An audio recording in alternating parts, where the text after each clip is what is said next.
बच्चों, आज हम लोग पढ़ेंगे 4 अंकों की संख्याओं का जोड़। जोड़ क्या है? जोड़ को मैंने आप लोगों को बताया था कि जोड़ का मतलब हम कुल से समझेंगे या योग से समझेंगे या इसी को सम्मिलित रूप से, मतलब कुल मिला करके। तो ये हमारा जोड़। हम 4 अंकों की संख्याओं को कैसे जोड़ा जाए उसको देखेंगे आपस में, और विभिन्न क्रम में जो संख्याएं दी रहती हैं उनको जोड़ने के लिए हम देखेंगे। यहां सबसे पहले हम एक प्रश्न लेते हैं, जैसे ये हमारा एक प्रश्न दिया हुआ है और दूसरा प्रश्न दिया हुआ है हमको इस तरह से।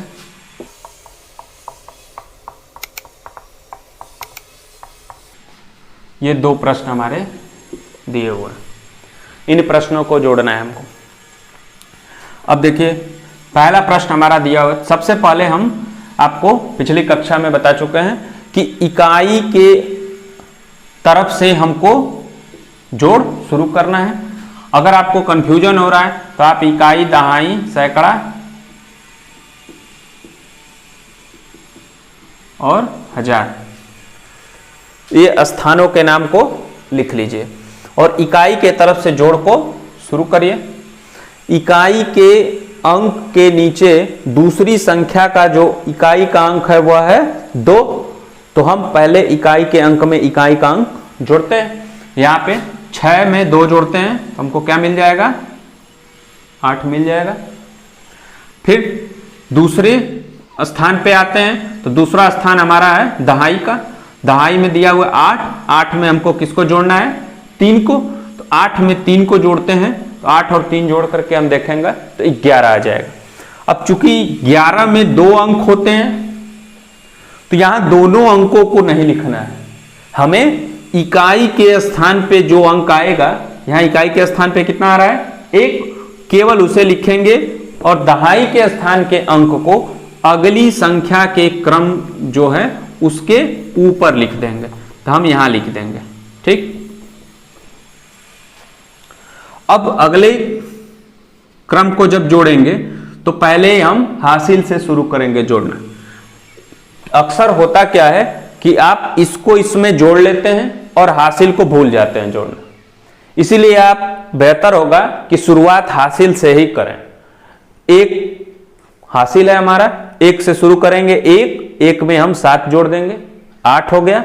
8 में हम 5 जोड़ देंगे और हमारा 13 हो जाएगा। तो 13 को फिर यहाँ पे क्या लिखना है हमको? 3, और हासिल गया 1। फिर अगले संख्या के क्रम के ऊपर हम हासिल लिख देते हैं। फिर से हम शुरू करेंगे इसको जोड़ना, तो हम यहाँ शुरुआत हासिल से ही करेंगे। हासिल है हमारा 1, तो 1 उसमें 4 जोड़िए 5, 5 में 9 जोड़िए 14। 14 को यहाँ पे, अब चूंकि इधर जोड़ने के लिए कोई संख्याएं नहीं है तो टोटल 14 को 14 ही लिख देंगे। ये तो हमारा साधारण जोड़ता है। अगर इस तरह से दे देता है तो हम क्या करेंगे? तो मैंने बताया था, सबसे पहले आप अंकों को गिन लीजिए। अंक गिनिए। इसमें 1 2 3 4 अंक दिया हुआ है। 1 2 3 4, इसमें भी 4 अंक दिया। इसमें 1 2 अंक दिए और इसमें 1 अंक दिया है। तो सबसे पहले कौन सी संख्या लिखेंगे? सबसे पहले हम 4 अंकों की संख्या, जो सबसे ज्यादा अंक की संख्या है उसको लिखेंगे। वह हमारा है 4 8 2 6। फिर इससे कम अंक वाली, तो यहां भी 4 अंक की संख्या दिया हुआ है, या तो आप इसको पहले लिख लीजिए या इसको पहले लिख लीजिए। ठीक। मान लीजिए इसको मैंने पहले लिखा है, ये भी 4 अंक का है तो इसको भी यहां लिख देंगे। अब ध्यान ये देना है कि इकाई के नीचे इकाई, इसके इकाई का अंक ये 4 और इसके इकाई का अंक ये 0, तो इकाई के नीचे इकाई का अंक ही लिखेंगे।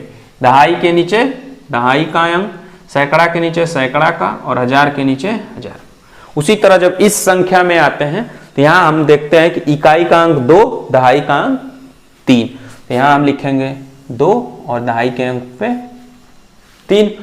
और फिर अगले क्रम में इस संख्या में सिर्फ एक ही अंक है, तो ये इकाई के स्थान पे हम लिख देंगे जो कि 5। कभी भी संख्या को इधर से लिखना शुरू मत करिएगा। आप 32 को यहां से न लिखेंगे, 3 और 2 यहां नहीं लिखेंगे, क्योंकि यहां लिखेंगे तो ये 3 हजार के स्थान पे हो जाएगा और 2 सैकड़े के स्थान पे हो जाएगा, जबकि यह 32 खुद एक संख्या है। तो इसको हमें हमेशा ऐसा लिखना है कि इसके इकाई का अंक इकाई के स्थान पे आए, दहाई का अंक दहाई के स्थान पे आए। इस तरह से लिखने के बाद आप जोड़ का निशान बना देंगे यहाँ पर, और उसके बाद जोड़ की क्रिया करेंगे, जिसमें हम सबसे पहले इकाई के तरफ से चलना शुरू करते हैं। इकाई के स्थान पे जितने भी अंक दिए हुए हैं सबको आपस में जोड़ देना है। तो सबसे पहले 6 दिया हुआ है, उसके बाद 0, 0 का मतलब एक भी नहीं, तो उसमें कुछ जोड़ना ही नहीं है। 6 फिर 2 8 हो गया, 8 में 5 जोड़ दीजिए तो 13, 13 को हम क्या लिखेंगे 3 हासिल, 1 गया, अगली संख्या क्रम में हमने रख दिया। फिर हासिल से शुरू करेंगे, 1 उसमें 2 जोड़िए, 3 3 में 3 जोड़िए 6 हो जाएगा। फिर यहां जोड़ेंगे 8 में 7, 8 7 15 को 5 हासिल 1 हासिल हम अगली संख्या के क्रम में डालेंगे, और फिर यहां से शुरू करेंगे 1 और 4 5 हो गया, 5 और 3 8 हो गया। इस तरह से ये हमारा उत्तर आ जाएगा 8563। ठीक, इस तरह से हम 4 अंकों की संख्या को आपस में जोड़ना सीख लें। बच्चों, अब हम लोग इबारती प्रश्न करेंगे। इबारती प्रश्न पहले समझ लीजिए कि ये क्या होता है। इबारती प्रश्न, इबारती प्रश्न ऐसे प्रश्न होते हैं जिसमें आपको पूरा वाक्य लिख करके और जोड़ या घटाना या गुणा या भाग करना रहता है। तो पूरा वाक्य इस तरह से लिखा हुआ, जैसे यहां एक प्रश्न लिखा हुआ देखिए बोर्ड पर, एक गोदाम में 48,223 चावल की और 19,428 गेहूं की बोरियां हैं, बताओ गोदाम में कुल कितनी बोरियां हैं। तो यह एक इबारती प्रश्न का उदाहरण है। अब ऐसा प्रश्न जब भी आता है तो इसको कैसे हल किया जाएगा, कैसे समझा जाएगा, इस चीज को समझिए। आप यह संख्या देख करके डरेंगे नहीं, इतना बड़ा संख्या दे दिया है, इसको कैसे करना है, और यहाँ आप इत्मीनान से प्रश्न को पढ़िए। एक गोदाम में, अब चूंकि यह संख्या बहुत बड़ी है तो हो सकता है प्रश्न को समझने में थोड़ी कठिनाई आ रही, आप उस संख्या को अपने मन से छोटा कर लीजिए। छोटा कैसे करेंगे, मान लीजिए यह संख्या, हम इस पूरे संख्या को छोड़ दे रहे हैं, इसका एक अंक उठा ले रहे हैं 4, तो एक गोदाम में 4 चावल की, और यहां से 1 उठा लीजिए, 1 गेहूं की बोरी है, बताओ गोदाम में कुल कितनी बोरी है। अब 4 चावल की बोरी है और 1 गेहूं की बोरी है, ठीक है।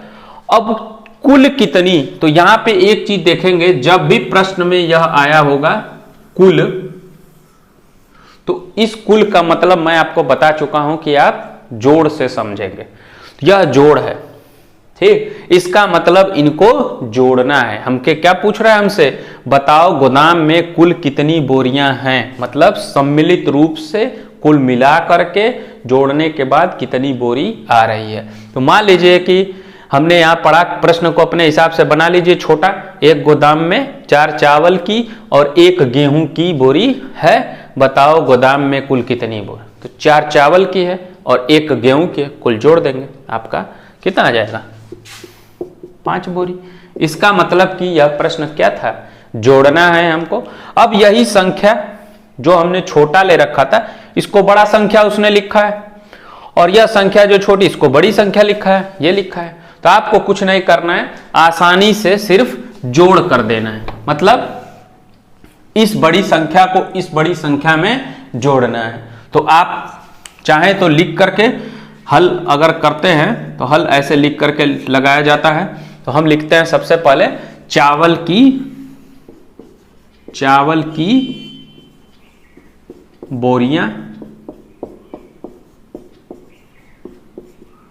चावल की बोरियां, कितनी बोरी ले रखा है चावल की 48,223, और दूसरा कह रहा है कि गेहूं, तो गेहूं की बोरियां, गेहूं की बोरियां कितना ले रखा है 19,428। अब इसमें ध्यान देंगे, इसमें कितने अंक हैं 1 2 3 4 5, इसमें कितने अंक हैं 1 2 3 4 5। हमेशा इकाई के अंक के नीचे ही इकाई का अंक लिखेंगे। तो इसमें इकाई का अंक क्या है 8, तो इसमें 8 लिखेंगे। दहाई के नीचे दहाई का अंक 2, सैकड़े के नीचे सैकड़े का 4, फिर 1000 और फिर 10,000। इस तरह से गेहूं की बोरियां इतनी हो गई। कुल गोदाम में कुल कितनी बोरियां, यहां लिखेंगे कुल बोरियां, कुल बोरियां बराबर, यहां आप लाइन खींच दीजिए, इसमें धन बना दीजिए। कुल का मतलब जोड़ना है हमको। अब इनको जोड़ लीजिए। जैसे छोटा प्रश्न हमने इसको छोटा करके समझा था, 4 चावल की बोरी और 1 गेहूं की बोरी, तो वो हमारा 5 हो गया था, जोड़ दिया हमने। उसी तरह से इतना चावल की बोरी इतना गेहूं की, तो उससे जोड़ देंगे। जोड़ आपको हमने बता रखा है, इकाई के तरफ से जोड़ना शुरू करिए। 3 में 8 जोड़ दीजिए, हासिल 1, ठीक, हासिल गया 1, 8 3 11 होता है। अब 1 में 2 जोड़िए 3, 3 में 2 जोड़िए 5, फिर 2 में 4 जोड़िए 6, 8 में 9 जोड़िए 7, हासिल 1, हासिल को ऊपर भेज दीजिए, 4 1 5, 5 1 6। इस तरह से कुल 67,651 बोरियां, यह हमारा उत्तर हो जाएगा। उत्तर हम लिख देंगे, उत्तर अतः गोदाम में इतनी बोरियां हैं। उत्तर गोदाम में कुल 67,651 बोरियां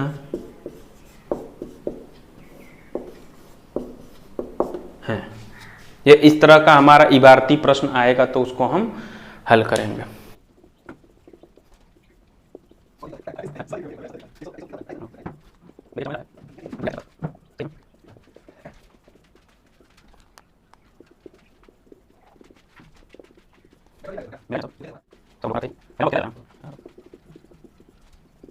बच्चों अब हम दूसरा प्रश्न देखेंगे। अक्सर ऐसा प्रश्न पूछता है, जैसे विभारती प्रश्न में एक प्रश्न देखिए ये दिया हुआ है, जहीर के पास इतने रुपए हैं जबकि मनोज के पास उससे इतने रुपए अधिक हैं, बताओ मनोज के पास कुल कितने रुपए हैं। तो हमारे पास एक लड़का कौन है जहीर और एक लड़का कौन है मनोज। आपको मैं बताया हूं कि प्रश्न को पढ़ के संख्या बड़ी दी हुई तो उसको देख के डरेंगे नहीं, उसको आप छोटा कर लीजिए। छोटा कैसे करेंगे, पहला अंक दिया है उसी को उठा लीजिए। जैसे जहीर के पास 2 रुपया है, मान लीजिए जहीर के पास 2 रुपया है, ठीक, जबकि मनोज के पास उससे 5 रुपया अधिक है, ये 5 हो गया। तो इसके पास 2 रुपया है और इसके पास 5 रुपया ज्यादा है, किससे जहीर से। तो कितना रुपया हो जाएगा इसके पास, तो पढ़ने से ही पता चल जा रहा है कि 7 रुपया होगा इसके पास, होगा। कैसे आया, तो क्योंकि 2 से 5 रुपया ज्यादा है, तो इसका मतलब 2 धन 5 हमने किया है, तो मनोज के पास 7 रुपया आ गया। जहीर के पास 2 रुपया है, मनोज के पास 5 रुपया ज्यादा है, तो 5 रुपया ज्यादा का मतलब इससे ज्यादा है। तो इससे 5 रुपया अगर ज्यादा करेंगे तो 2 रुपया धन 5 रुपया मिला करके हमारा 7 रुपया हो जाएगा। उसी तरह अब एक प्रश्न संख्या बड़ी लिख दिया है कि जहीर के पास इतना रुपया, तो इतना यहां रख देंगे, और मनोज के पास उससे इतना रुपया अधिक है, तो मनोज के पास कितना अधिक है, तो ये 5 की जगह क्या रखना है, ये पूरी संख्या रख देंगे हम और जोड़ देंगे तो आ जाएगा हमारा मनोज के पास कुल कितने रुपए हैं। तो बहुत ही आसान है, हम दोनों के पास पहले लिखेंगे जहीर के पास रुपए, तो लिखेंगे हल लिख देंगे इसका, जहीर के पास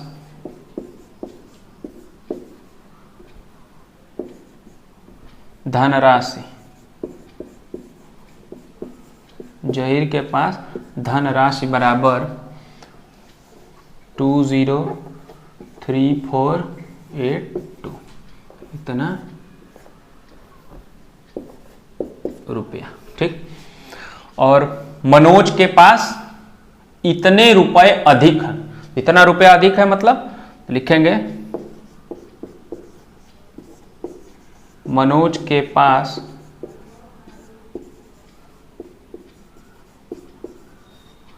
अधिक धनराशि, अधिक धनराशि बराबर कितने हैं 54,897। अब देखिए ध्यान से, दूसरी संख्या जब लिखेंगे तो इकाई के अंक के नीचे इकाई का अंक लिखेंगे। यहाँ 7 हो जाएगा, यहाँ 9 हो जाएगा, 8 हो जाएगा, 4 हो जाएगा और यहाँ 5 हो जाएगा। ठीक, अब मनोज के पास पूछ रहा है कि बताओ मनोज के पास कुल कितने रुपए हैं। तो मनोज के पास